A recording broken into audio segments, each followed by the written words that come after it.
सप्तशृंगी गडावरून घनदाट दरीत इनोव्हा कार कोसळून 5 जणांचा जागीच मृत्यू झाल्याची धक्कादायक घटना आज रविवारी घडलीय. सप्तशृंगी गड येथील गणपती घाटात इनोव्हा कार अंदाजे 1000 ते 1200 फूट खोल दरीत कोसळल्यानं हा भीषण अपघात झाला. प्राथमिक माहितीनुसार दुर्घटनाग्रस्त वाहनाचा क्रमांक MH15BN 0555 असा असून कारमध्ये एकूण 7 प्रवासी होते. त्यापैकी 5 जणांचा मृत्यू झाला असून 2 जण गंभीर जखमी असल्याची माहिती समोर येत आहे. मृतांमध्ये 2 महिला व 3 पुरुषांचा समावेश आहे. अद्याप मृतदेहांची ओळख पटलेली नाही. स्थानिक नागरिक, पोलीस दल आणि आपत्ती व्यवस्थापन पथक घटनास्थळी दाखल झाले असून दरीतून मृतदेह बाहेर काढण्याचे काम युद्ध पातळीवर सुरू आहे.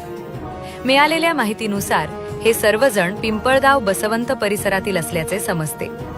घटनास्थळी मोठी गर्दी झाली असून प्रशासन सतत हालचाली करत आहे. या घटनेनं परिसरात हळहळ व्यक्त केली जात आहे.